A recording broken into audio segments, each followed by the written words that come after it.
Have you been trying to get your finances in order and start investing to create wealth but don't know what you're doing? Well, that's about to change. A new type of show, introducing the Dollar by Dollar Show.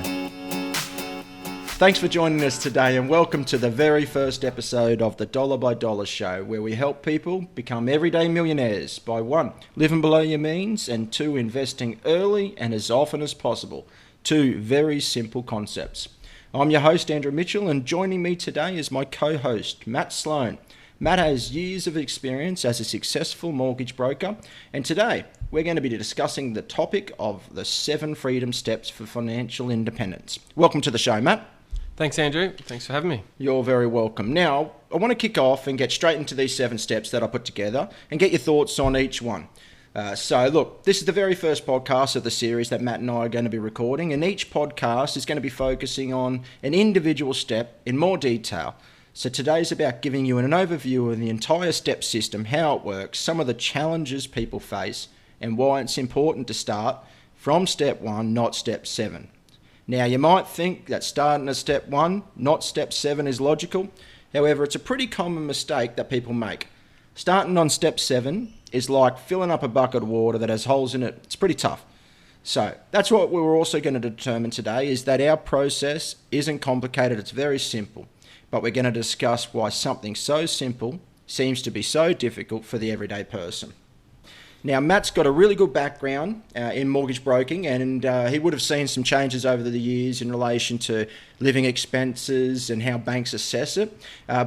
Before we get into that, I wanted to jump in some of the problems that we've got that the first step really focuses on. So step 1 is create a budget that's below your means. Now, Matt, look, today we've got flex culture. Are you aware what flex culture is? Yep. Yeah, so, and also keeping up with the Joneses. So the problem that we've got is people living above, obviously, their means. So from your background and being a mortgage broker, why is it important for people to have a budget and live below their means? And what does it mean in terms of bank assessment and how it's looked at from the bank's perspective? Yeah, okay, so a few questions there. I think I'll start with, creating a budget, firstly and foremostly, which is really knowing what you spend first, like number 1. So I see a lot of people, most people, they don't know what their budget is, or they don't have one. And that's one of the things we do as a broker. And one of the things we have to understand is not just what people earn, what they want to borrow, but what they spend day to day. So their living expenses would be in the industry terminology. So starting a budget is working out, probably dividing into discretionary and non-discretionary expenses, I think. So firstly, work out things you have to pay, mortgage, car loan, school fees, etc. And then work out what you actually are spending and then try and trim it down from there. Yeah. So we, same thing is we call it basically good debt, bad debt. Correct. That's focusing on your budget, and that loopholes back into needs and wants. And you're talking about your needs are things that you need to have to survive. Yep. A roof over your head, food in your mouth, clothes for your families, perhaps a car, and also your wants. So that's the biggest thing with a budget, is that when we actually put together a budget, a lot of people are focusing on what they're spending today, not what they should be spending. And what they're spending today is a hell of a lot more than they should be spending. Correct. Yeah. So one of the biggest changes that I had going through my 20s to 30s is obviously cars. As you get older, sometimes perceptions change on what you feel is important. You have family, kids, expenses increase. So the things that you thought were important and no longer are. But some people make those changes earlier and later. I made those in my early 30s. Where in my 20s, I had numerous cars over $100,000, monthly repayments well in excess of $1,200 a month on each of those.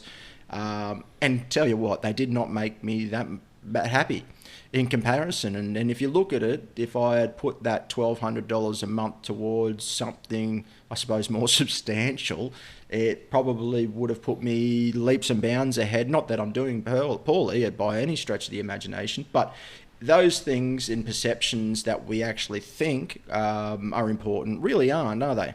No, that's right. I see it often enough where you could be, instead of that, like you said, an example, instead of paying the $1,200 a month on a car loan, there's nothing wrong with having a car loan per se, but, like you said, stretching it out to $1,200, even if you had a car loan at $600, for example, there's $600 a month now you've got to put towards something else. That's right. And I suppose that's where I wanted to get to is a lot of people think, well, I've got this car loan. Well, I've already got it, so I might suck it and see. There's no harm in downgrading.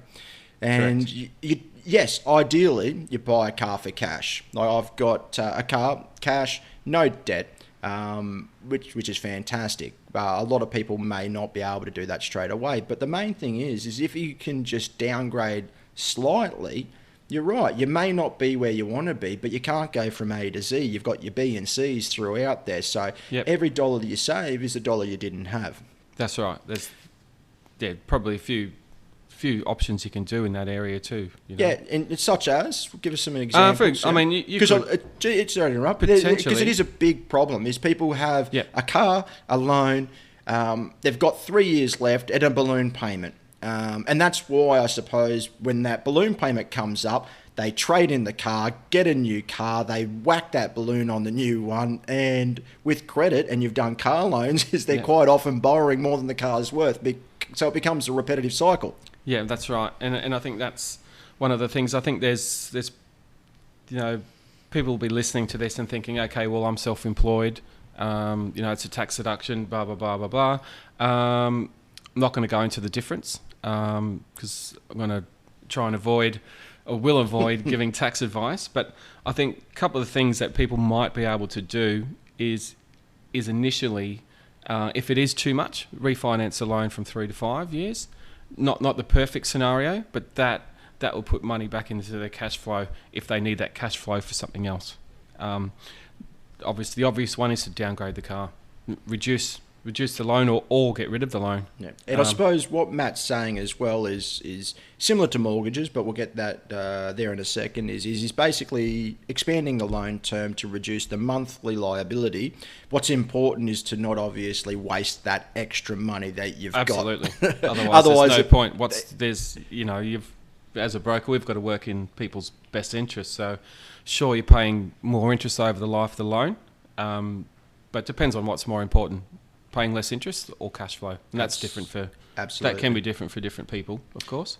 And the problem outside cars is credit cards as well. Yep. A lot of people, and in fact, above 90% of Australians live paycheck to paycheck. And when I say paycheck to paycheck, they don't have at least 8 weeks cash buffer should they lose their job. That's what we're classifying as paycheck to paycheck, because not that you've run out of money just before payday. Credit cards. So the problem with them, obviously, they've got high interest rates, and a lot of people, and the comments I have is say, well, I pay that off every month or whatever it may be. So I see the two sides of the coin. One, I say fantastic, you're one of the actual minorities that pay your credit card off. Yep. But two, these people still aren't living to budgets. They're still living above their means. And when I say living above your means, I don't mean that you're spending $100,000 when you live 90, because not spending 100 when you earn 90. If you earn 90, you should only be spending 60, and that other 20 should be going into savings and investments. So if you're spending more than 80% of your income on needs, necessities, living, you're overspending based on your income. And that's where credit cards become a falsehood, is that they don't see it coming out of their account straight away as cash, so they overspend more than they would if they would have a debit card and they saw the immediate result. Yeah. So they get instant gratification and delayed hurt, which is a recipe for disaster. That's what I think. What are your thoughts? Yeah, agree. I mean, credit cards, and I'd probably lump in your buy now, pay later facilities in there too now, which is obviously something that's increased enormously. I think you should never use Afterpay, or I think there's a few other Zip Pay or whatever they are. If you can't afford it, you don't buy it. Yep, and so credit cards, I think any industry professional would sort of say there's you know, and I think it comes down to education as well. I think we're taught, you know, traditionally people use a credit card to buy stuff, you know, things that they want or things that, you know, and you use your debit card to buy your groceries, that sort of stuff. Whereas, you know, That's you a should be bad using, cycle. yeah, so it's a terrible cycle. Whereas if you do have a credit card, and there are ways to use a credit card to your benefit. And we'll get those. We'll get into those details. In one of the subsequent episodes. And you mentioned education. Yeah. I firmly believe that the educational system is broken in relation to helping people leverage themselves correctly into the workforce and save for retirement. We focus on our ABCs, 2 times 2s, how to pronunciate words and the different types, rather than business aspects, entrepreneurial. And I wish what I learnt in school, not in your primary schools, but throughout the learning process in high school, is perhaps a little bit of bookkeeping. So when you become or start your first business, you understand financials a little bit better, cash flow, those sorts of things would have been really, really helpful, and investments. So budgeting, saving money, investment. So in the basics, property, index funds, those sorts of things would have been really, really helpful. And I think that's what's lacking in today, is the fact that people don't know where to start. And when they don't know where to start, they get scared. And when they get scared, they don't do anything. And when they don't do anything, they repeat the cycle of what they've been doing. Yep, absolutely. I think, and people, there's the classic saying, you don't know what you don't know. Correct. So I think things like that, mortgages, any sort of form of money management, you know, starting a business. I mean, there's so many businesses that even not just school, but even like a business college, they'll, you know, you can go and learn how to be or in universities per se, you go and learn how to be an accountant, for example, but you don't learn how to run a business. And I guess running a household is similar to running a business. That's Absolutely. Why I go there. Yeah. So just coming to the end of creating a budget, I just want to go through how people can get started. So the first thing that I say is you need to read a book or read a podcast or listen to a podcast, read a blog site. You can go onto our blog site, allthingsfinancial.com.au, and there's personal finance guides down there as well. But I also recommend reading a book called The Barefoot Investor. Yeah, it's a really basic book. Have you read it? I've read snippets. So look, I think it's fantastic because it really gets down and really simplifies it for people who don't know what they're doing. It breaks down your superannuation, breaks down your budget, and it really gets you involved, because communication with your partner is really important. Because if you have an overspender in the relationship and you want to get yourself on the straight and narrow for retirement, it just doesn't work. It creates animosity, conflict, and the number one cause of relationship breakdowns is what? Money.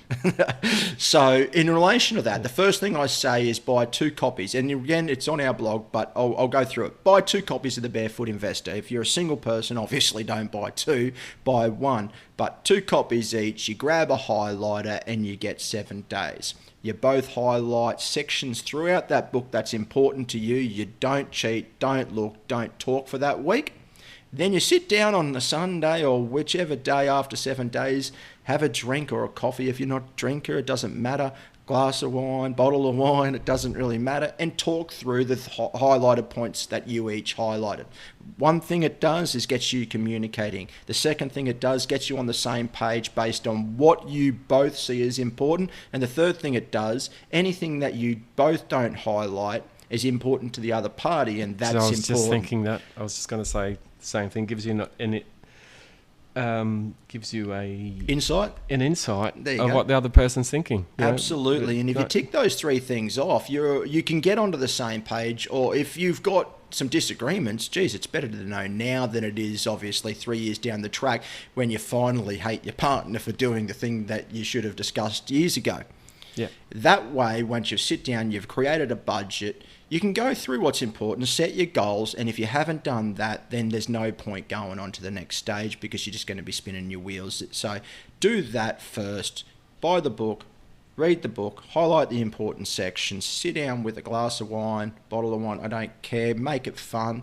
Don't make it a chore, because if you make it a chore, you won't do it. Go through your points of similarities, your points of difference, and then that way you can set your subsequent budget moving forward, and you assess it every single month, because your goals might change. You might find out your partner's pregnant. You might have an expense if you can't have children, IVF expense. All these things go into your budget, but you need to be reviewing it every month, because otherwise you let things go and you fall back into bad cycles. Yep. Before we move on, did you want to add anything else to budgets? I think just, and it'll come up in what you read and come up in the book, but I think just being aware initially as well what you're spending.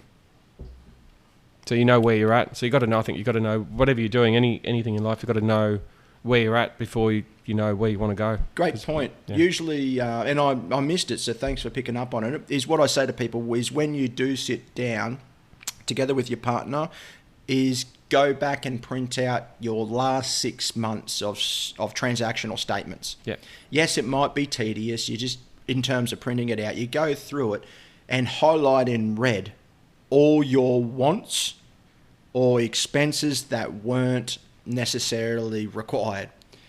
And then highlight in green your needs, like your rental payments, your mortgage payments. It could be your private health. All those sorts of things are greens.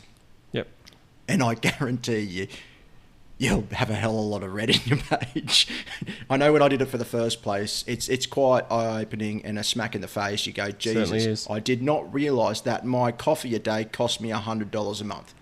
I see it analysing people's expenses basically for a living. You would have seen gambling's quite big these days. We ask people what they think they spend, then their statements are analysed by myself and also by a potential lender if we get that far. And there's more than 80% of the time there's a massive discrepancy. So there you go. Awareness. Yep. Make sure you know what you're spending, sit down and do your budget, and then focus on obviously your needs. And look, you can have wants. And lastly, before we move on, is wants per month. I call them budget breaks. So don't call them wants, call them budget breaks. Give yourself permission to spend money that's not strictly aligned to your budget. Because if you don't do that, it'll become too restricting. Yep. And you will not stick to it because it'll become a chore. You can't go from living the way your life you did and then having the strictest of budgets and it be demoralising for yourself and your partner that you can't do anything worthwhile and fun. That's spot on. Yeah, so give yourself permission to have your date night, but don't do 2 date nights a week. Do it once a month. And rather than doing things once, twice, 3 times, allocate an amount. So 1 month you might allocate $400 for the month. You might want to go to one of the nicest restaurants and give yourself a beautiful feed, wine, Uber back and forth, whatever it may be. That might cost you $400. Hell of a dinner. But you might want to go out once a week to the surf club or to the local pub and spend $100 or $50, whatever the budget is you allocate. Don't allocate it per event. Allocate it for, I suppose, what you want to do, and then do as many of those things as you can for that budget within it. All right, so now that we've created a budget, we've worked out what our awareness, what we're spending, we've worked out our needs, our wants, we've drawn a line in the sand and we've gone, okay, this is our budget, this is what we can save for the remainder.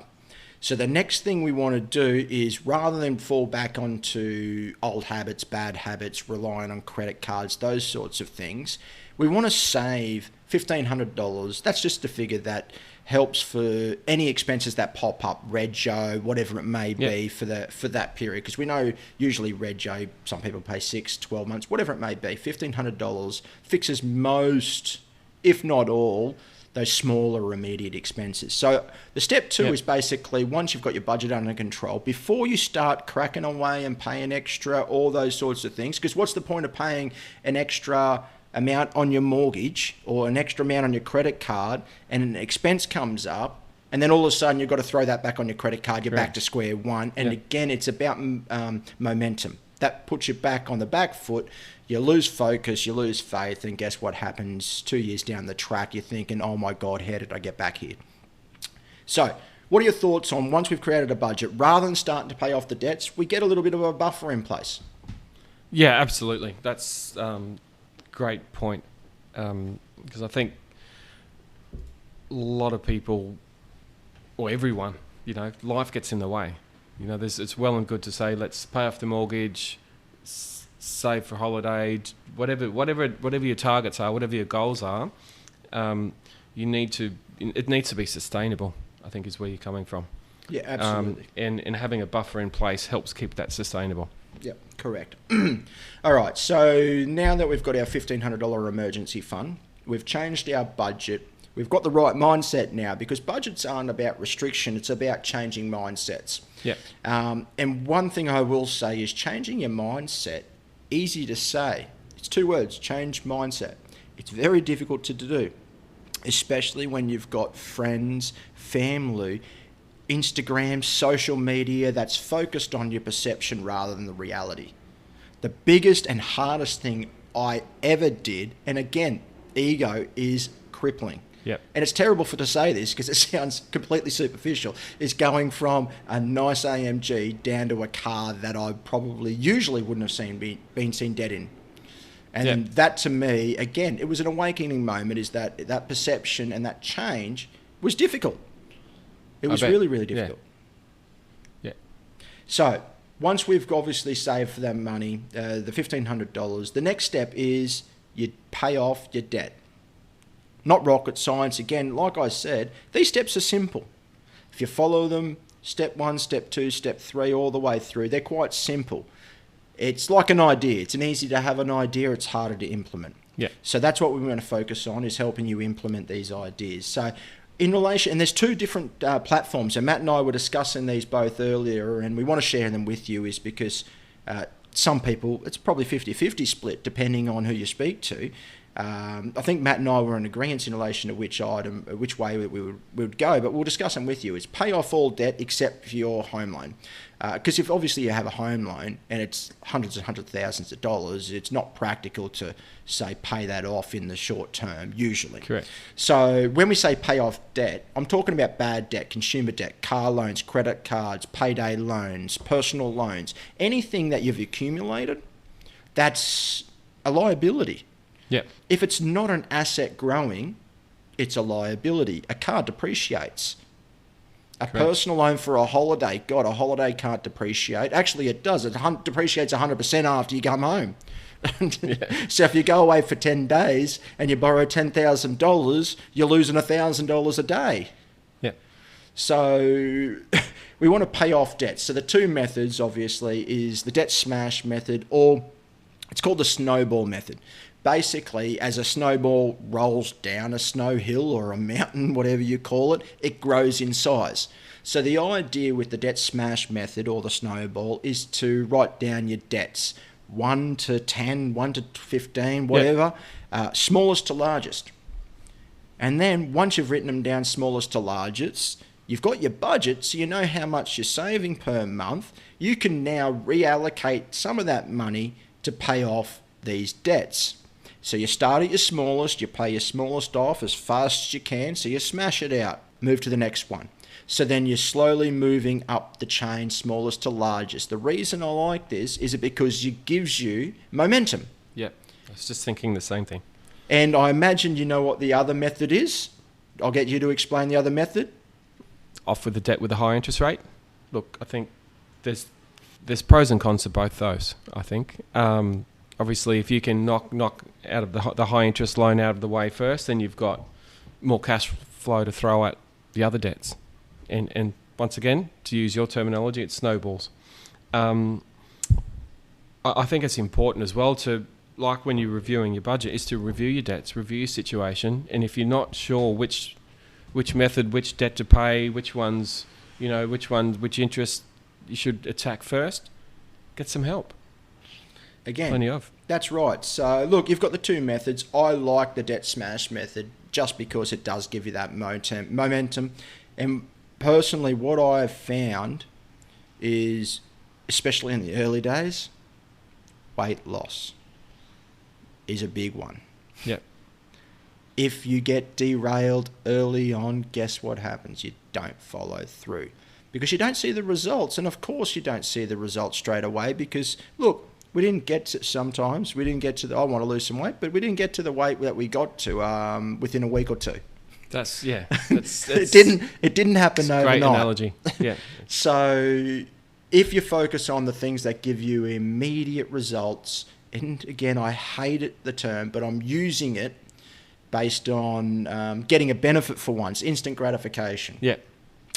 It's not instant, but it's quicker. Quicker gratification, I should call it, is the fact that people post something on social media. And again, I digress, but I swear this is true. I once spoke to a gentleman. He had a girlfriend. He's no longer with her.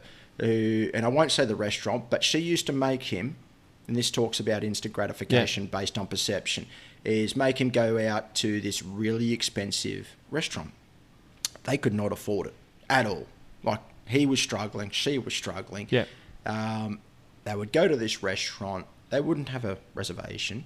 And some of these restaurants, obviously, well, the one they went to, they had a pre-bar. So went into got a $15 glass of wine she got. Yep. He didn't get anything. And he had to take photos of her in the bar of this nice restaurant so that she could post these on social media, and then they would leave and go back home and have dinner. Wow. And give the perception that they were living this high life, and then they were absolutely not. And that is probably on the nth degree where I actually say that's actually quite sad. And that's not what you want for yourself. So when we look at paying the debts off, we really want to make sure that we're knuckling down, paying the debts off, smallest to largest, if that's better for you. If you want to go highest interest rate, doesn't matter. Whatever works for you. But I prefer, like I said, the quicker gratification and give you that motivation and momentum to pay it off. Now, once you get to that, might take you 3 months, 6 months, 12 months. It might take you 2-3 years, depending on your debt levels. Yep. It doesn't matter, because what you're doing is you're still creating wealth, because you've gone from negative net worth now to a neutral or positive. Because someone who's worth minus $50,000 is richer than someone that's worth negative $100,000 by $50,000. Don't feel discouraged if you're not in the positives yet.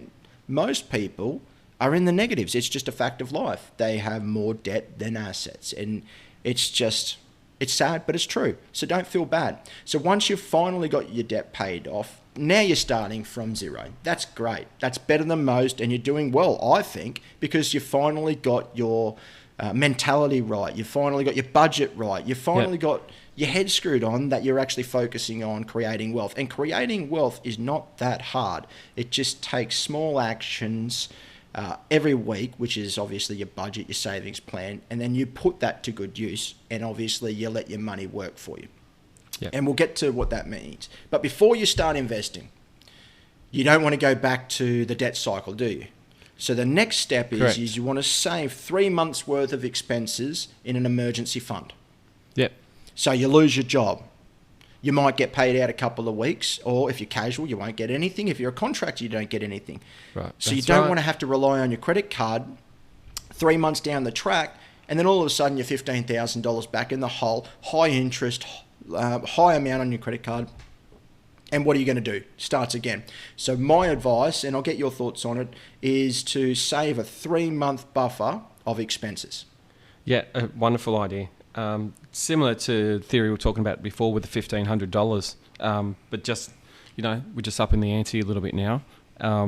Gives you peace of mind. So that way, and it's also mindset. So if you do find yourself in that situation, you're right. Well, you're not down at rock bottom. You might feel like it, but you don't have to focus on where's the money coming from. How am I going to put money on the table? How am I going to pay my bills? You don't have to worry about that. You can focus on, and I like the word focus. You can focus on moving forward again. How am I going to get back into the workforce? When am I going to start? Do I need to upskill? Rather so already you're looking forward as opposed to looking backwards. Absolutely. And I think stresses create bad habits. I suppose the bad habits are things that we've all got at some stage. And the more stress, and you're right, it gives you focus and it gives you less stress, because the more stress you've got, the more chances you've got to falling back into those bad habits. Correct. And those bad habits could be Instant gratification. Yeah, It's shopping. easy enough to, Shopping. go out and It buy could, new, well, gambling. It could be Yeah. vices. Yep. And the thing that vices become apparent in probably the times when you should be least using them. Yes, so true. And that, and it is true, is that we do fall back into those vices and patterns when we don't have the money to do so, because we just want to release. And that's why addictions create and come to the surface at those times: depression, anxiety, and any other those mental illnesses as well. So once we've got that 3 months of expenses, and again, that's easy to ascertain, just do another 3-month review of your transactions and highlight all your expenses. That what you spend each month is your expenses. Obviously, make sure you're factoring in anything that's annual expenses, rates, insurances, cars, all those sorts of things. But once you've got the 3-month buffer, you're pretty well set to start cracking into investments. And this is where we want to focus on, because there's a lot of different ideas, because a lot of people think their super's going to be enough. I haven't seen one person yet that without contributing extra, and that's a sound investment strategy that comes part and parcel. I don't think that should be your only one by any stretch of the imagination, but I can guarantee you super, what is it, 9.5%, 9.75% at the moment, going to a little bit more over the subsequent years, whatever it may be, is not enough to retire. When we're talking an everyday Australian averaging 75,000 with 7,000 going into their super a year for retirement, I don't think it's enough. What are your thoughts? I've read plenty of statistics from APRA, from AFCA, that that the average Australian won't have enough to retire on if they rely on super and super alone. Which means they're going to use their super and on the pension, and that's if they use their super correctly, because once they can access it, obviously they can use it on all sorts of things. And I've never seen one person manage their super the way that it probably should be managed, to stretch it out for as long as they can. So that means they're on the pension. So now let's talk about the amount. I have an amount that I think is, look, people might think it's high. I think it's on the lower end of the scale. I would like most people to save or invest more. 15% of your income, not including super. Your super goes there for a rainy day. Yep. That 15%, I feel, 5% of that, you can do a salary sacrifice to your super if you want to. If you are on a higher income and you want to bring your income down a little bit, take advantage of obviously some pre-tax super contributions at 15%. I think, that's a sound option. And that gives you 10% of your income to invest. What are your thoughts? Well, 15%, I think it's like anything. It's a good target. And a lot of people will probably think that's pretty high. But once again, that comes down to, once you do your budget, you'll be surprised what you can find. Absolutely. And I think, like, just starting, like going back to the steps that we're talking about, starting off with a budget, planning, everything like that, I think just get started and then once by the time you get to this stage of looking for your 15%, then you'll be reading more, your knowledge will be more. You probably would have engaged a couple of professionals, financial planners, mortgage brokers, so then you can get a good feel for where, there's plenty of strategies out there, salary sacrificing into your super to reduce, investing in property, whatever, I've got to be careful not to give specific advice here. Anything is obviously not specific advice, because we're not providing any individual specifically. So we're just providing general advice based on our own history, our own experiences, on what we've seen. Work with clients, not work with clients, and work and not work with ourselves. Yeah. So look, we've both made mistakes. We've both overspent. We've both done. We've both wasted money. So we're not up here on a white tower or anything like that. We've been in the trenches. We've made those mistakes, and we just want people to learn from them as well.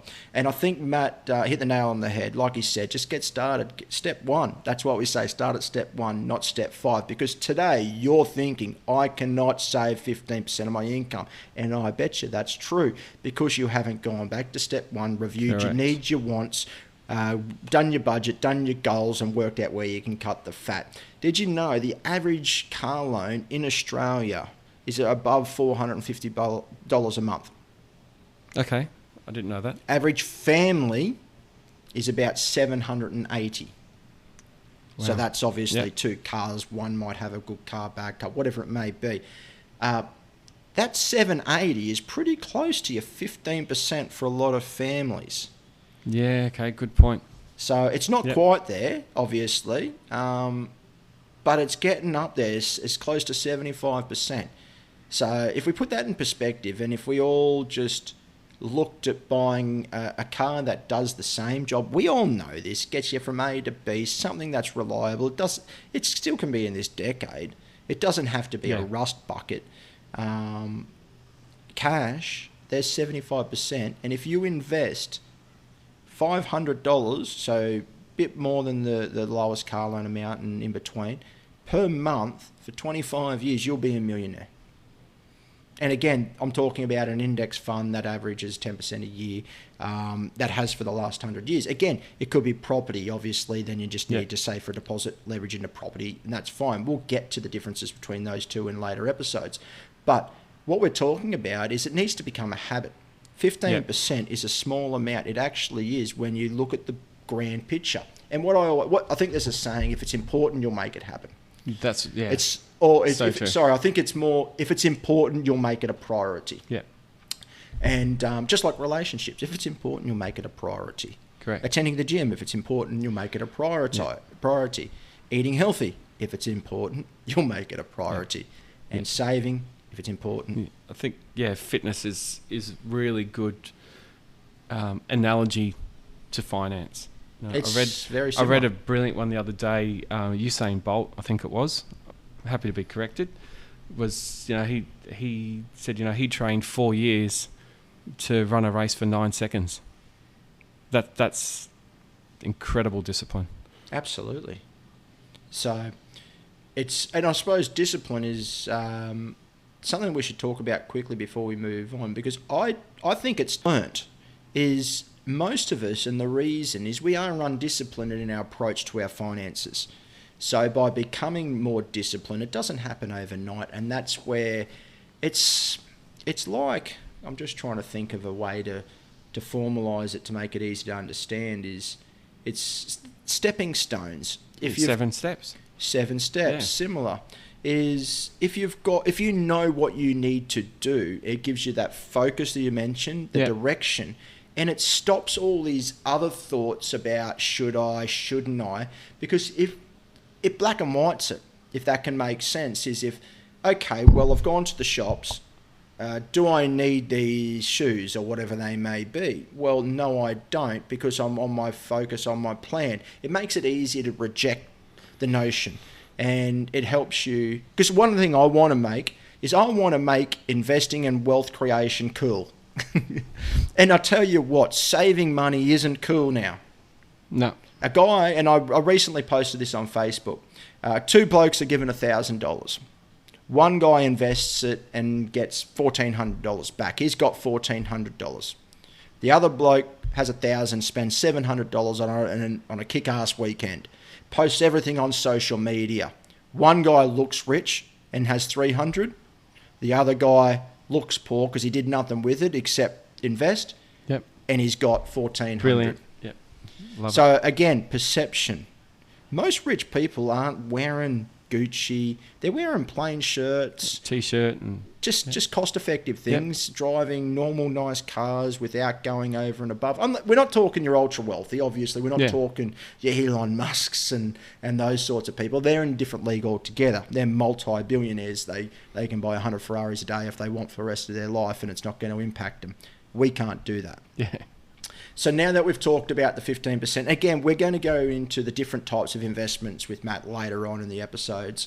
The next one we want to talk about is because if you're putting 15%, one of the needs you've actually put into there as well is your mortgage repayment. So the next one we want to look at is paying your home loan off sooner. So we're going to discuss this because this is going to be a two podcast episode because it's quite detailed, paying your home loan off sooner. Because you've got obviously interest rates, you've got structures, You've got different ways that you can actually pay it. And then again, if you've got investment properties, it can become a lot more complicated than what it obviously is to discuss it at this point. But basically, paying your home loan off sooner becomes really important. Because one of the problems that I've seen, and Matt would have come against this quite often, is a person whose cash flow is tight will refinance their current mortgage that they might have got 5 years ago. So they've got 25 years remaining. They refinance that to, let's just say, a similar interest rate. Doesn't matter. So we'll do apples with apples. But what we've done is expand the loan term back out to 30 years to reduce the payment. People do that because they're trying to increase their monthly cash flow to help pay for their current lifestyle. Yeah. So I love the fact that they can extend their mortgage out and free the cash flow, because what that can do is obviously help with different strategies for investment as well. Correct. Especially if you need to, if you've got leveraged investment properties. But I do see it as a problem that a lot of people use just to keep their repayments low. And more importantly, I see a lot of, because in any industry, you've got good, bad, average, and you would have seen some pretty subpar mortgage brokers that will take that line, oh, well, I can refinance you and save you $350 a month. Where on the bottom line is they're not really saving the $350 because they're actually adding the 5 years on the end, and that $350 with the additional 5 years in the interest works out to be worse. Comes down to, goals. Comes down to money, what they do with that money. Correct. Once again, it comes back to the old having a plan. What are you going to do with that money? Correct. Nothing wrong with refinancing and doing that, as long as you have a plan for that money and there's an impact, a positive impact. Yeah, and that's well, I think Matt hit the nail on the head. Positive impact. It's all about positive impact. So, and that's what we're going to talk about next, is paying your home loan off faster.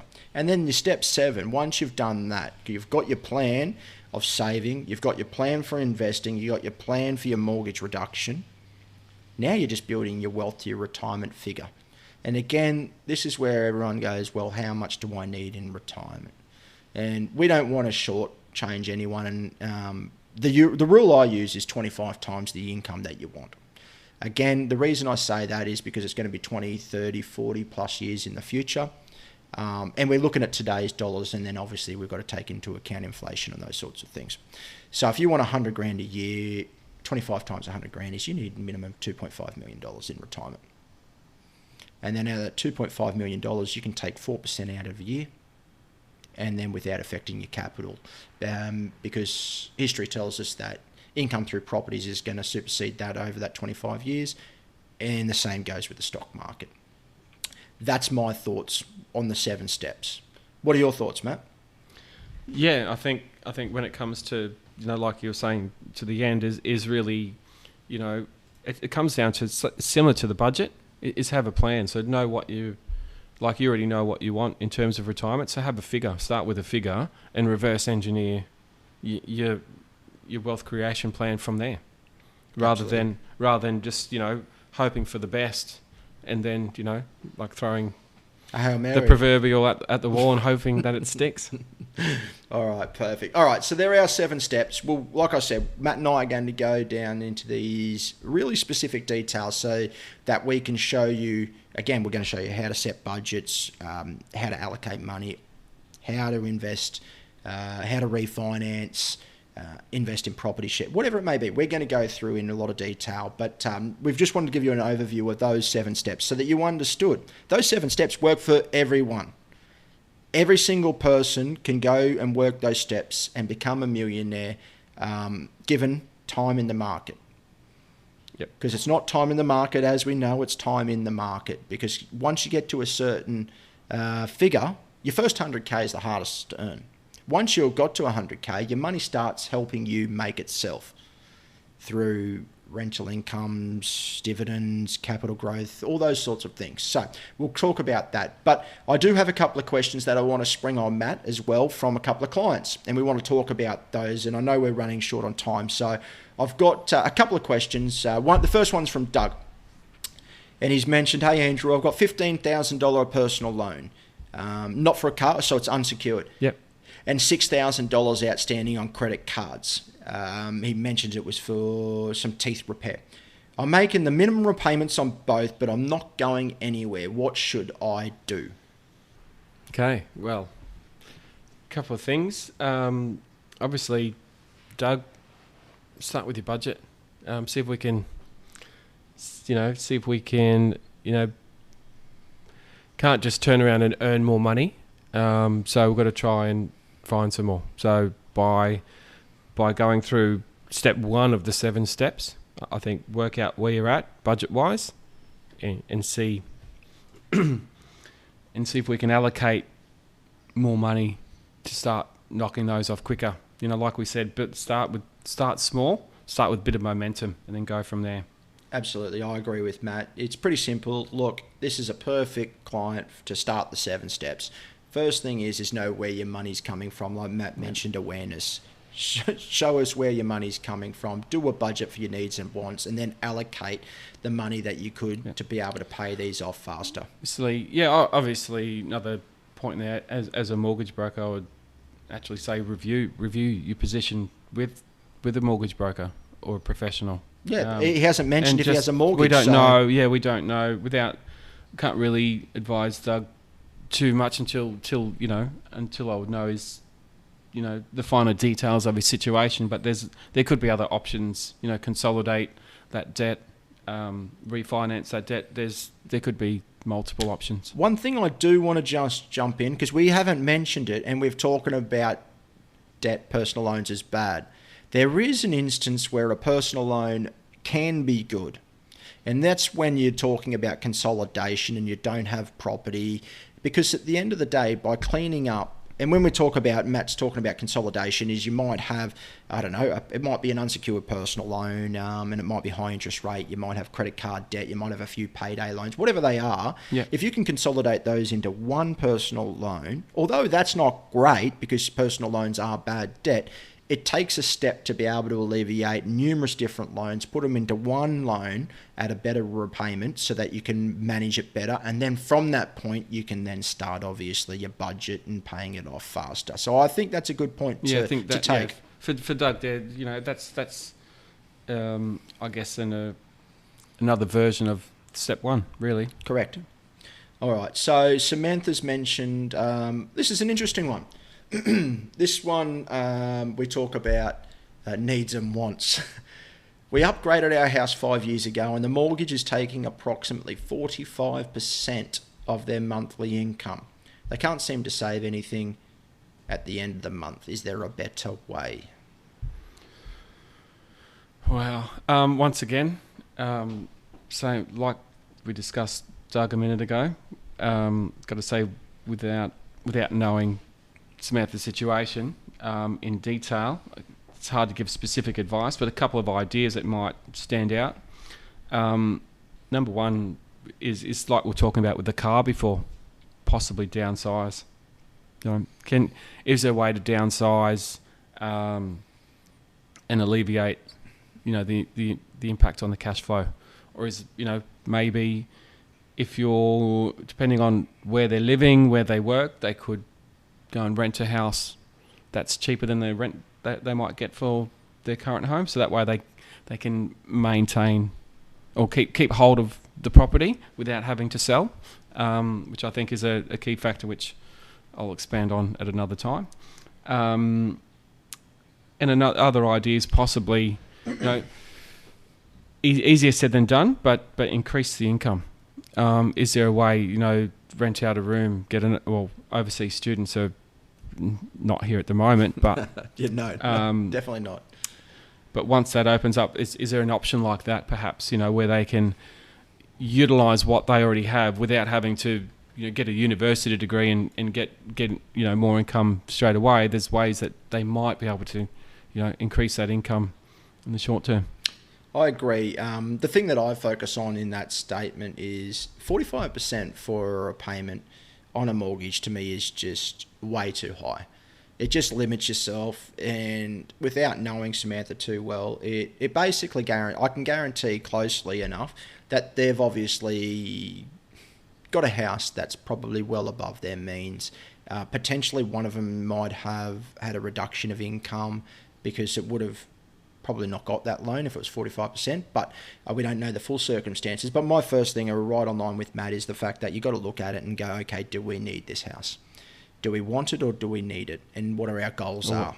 What are our options? I think then, once again, same as like we spoke to Doug before, you really even maybe Samantha's first port of call would be is once again, and is speak to a financial planner, speak to a broker, and just work out, what options are out there.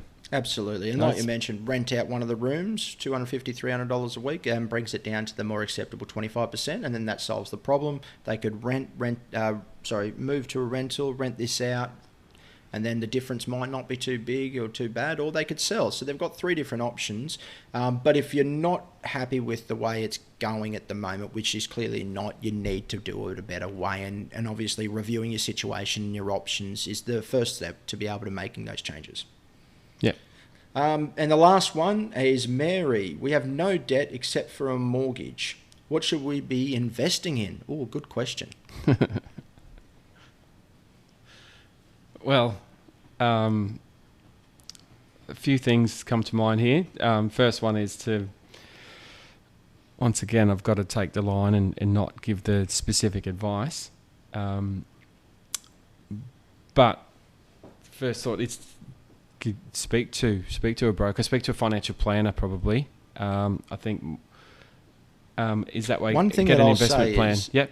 I always like and always the question to ask your planner, if they're presenting you with product investment options, is to ensure that there's no monetary incentive for them to do so.